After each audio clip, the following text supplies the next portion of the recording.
अस्सलाम वालेकुम friends, welcome to my channel beautiful Hina. मेरा नाम है इरम शहजादी। मैं आज आपको इस वीडियो में टिक्की मेहंदी डिज़ाइन लगाना सिखाऊंगी। ये टिक्की मेहंदी डिज़ाइन बहुत खूबसूरत है और लगाने में बहुत आसान भी। वीडियो को लास्ट तक देखिएगा, तभी आप ये डिज़ाइन बहुत आसानी से अपने हाथ पर लगाना सीख जाएंगे और आपके हाथ भी लग सकते हैं बहुत खूबसूरत। ये टिक्की मेहंदी डिज़ाइन आप किसी भी फंक्शन के लिए अपने हाथ पर बना सकते हैं। अगर आप मेरे चैनल पर न्यू हैं तो मेरे चैनल को जल्दी से सब्सक्राइब करें और साथ में घंटी को दबा दें।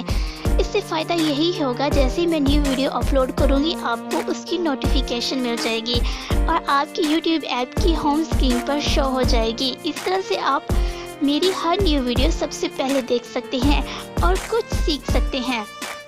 मेरा चैनल मेहंदी डिज़ाइन का है। मेरे चैनल पे आपको हर तरह की मेहंदी डिज़ाइंस की ट्रिक्स मिलेंगी और मेहंदी डिज़ाइंस आपको सीखने को मिलेंगे। वीडियो को लाइक करें और कमेंट करके बताएं कि आपको ये टिक्की मेहंदी डिज़ाइन कैसा लगा। अगर आपको वीडियो बहुत ज़्यादा अच्छी लगे तो अपने फेसबुक फ्रेंड्स और व्हाट्सएप ग्रुप में ज़रूर शेयर किया करें।